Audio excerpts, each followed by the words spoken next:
There is a doorway in your life you've been walking past for years. You know exactly where it is. You may feel it every time you pray. You may feel it every time you're quiet. You may feel it every time God gets close to the part of you you don't want to talk about. It's the doorway of honesty. Not the polite, honest we give people. Not the surface level honesty we use to keep conversations safe. I'm talking about the deep honesty. The kind that makes your voice shake. The kind that makes your heart race. And the kind that makes you feel like you're jumping into a cold water bath. The honesty that says, God, this is where it hurts. This is where I'm scared. This is where I keep falling. This is the part of me I don't want anyone to see. We avoid that doorway because we think honesty will expose us. But the truth is, honesty doesn't expose you. It frees you. Honesty is not the place God judges you. Honesty is the place God heals you. You don't have to be strong to walk through that doorway. You just have to be willing. And today, we're going to talk about why honesty is the beginning of every breakthrough you've ever prayed for. I want to thank you for joining me here on Faith Between the Lines, and I'm Scott. Today, we're going to walk through that doorway together. Honesty is scary because it feels like losing control. It feels like letting someone see the part of you you've spent years trying to manage, trying to hide, or to fix. We avoid honesty because we're afraid of what it might really reveal. We're afraid of what it might cost us. We're afraid of what God might say. But here's the truth. God already knows. He knows the wound. He knows the habit. He knows the fear. He knows the memory you don't talk about. He knows the struggle you keep trying to beat alone. Honesty isn't about informing God. It's about inviting Him. The moment you stop avoiding honesty, you stop avoiding healing. Honesty is where healing can begin. Healing doesn't begin with strength. It begins with truth. Not the polished truth, not the edited truth, not the I'm working it out truth. The real truth. The God, I'm hurting. I'm angry. I'm ashamed. I'm tired. I don't know how to fix this. That kind of honesty. That honesty opens the door for God to do what you cannot do on your own. Because God doesn't heal the version of you that pretends everything is fine. He heals the version of you that finally says, I need help. Honesty is not a weakness. It's surrender. And surrender is where healing can finally begin. You know, that surrender is a scary thing.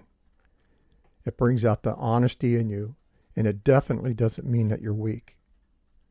You know, one of the deepest fears we carry is the fear of fully being seen. We think if God sees the real me, He'll be disappointed. If God sees my struggle, He'll pull away. If God sees my weakness, He'll give up on me. But the truth is, God already sees you. He hasn't gone anywhere. He saw the mistake before you ever made it. He saw the weakness before you ever felt it. He saw the struggle before you ever admitted it. And He stayed. You're not hiding from God. You're hiding from yourself. And the moment you let yourself be seen, really seen, you'll discover that God's response is not rejection, but restoration. And with that honesty actually breaks the power of shame. Because shame thrives in silence. It grows in the dark. It feeds on security. But the moment you speak the truth, even quietly, even shakenly, even barely above a whisper, shame will lose its grip. Because shame can't survive the light. Honesty breaks the cycle. Honesty breaks the lie. Honesty breaks the fear. Honesty breaks the isolation. And when shame breaks, healing begins. You don't have to shout your truth. You just have to stop hiding from it. As a reflection of this episode, I wrote a poem for it called The Doorway to Truth.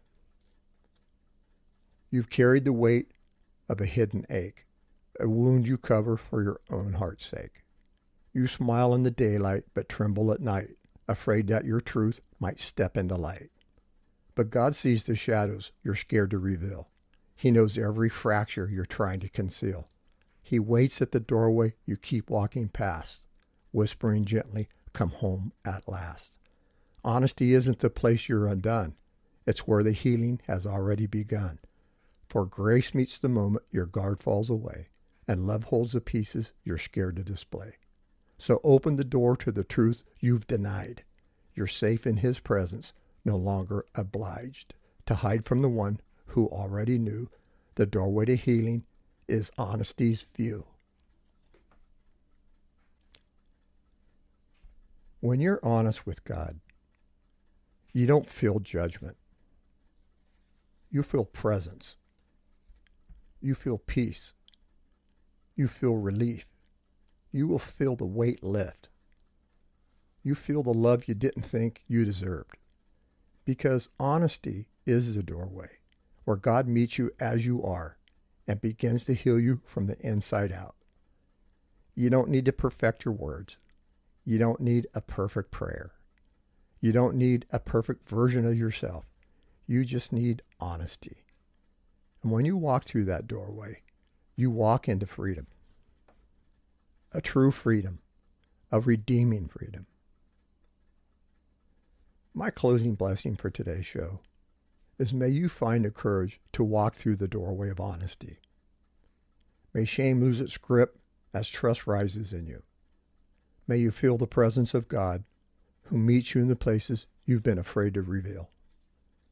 May you remember this. Honesty is not exposure. Honesty is freedom. Honesty is healing, and it's the beginning of becoming whole. I want to thank you for joining me here on Faith Between the Lines, where you being here in this space matters. Your questions and comments are always welcome and can be left on YouTube or on Buzzsprout. Before I close, I want to take a moment to honor the families, the men and the women of our military, those who serve, those who have served, and those who stand behind them with quiet strength. Your sacrifice, your courage, and your commitment to this great country do not go unnoticed. May God bless you, protect you, and surround you and your families with peace and gratitude from all of us. And always remember this, you are never walking alone. We'll see you here next time.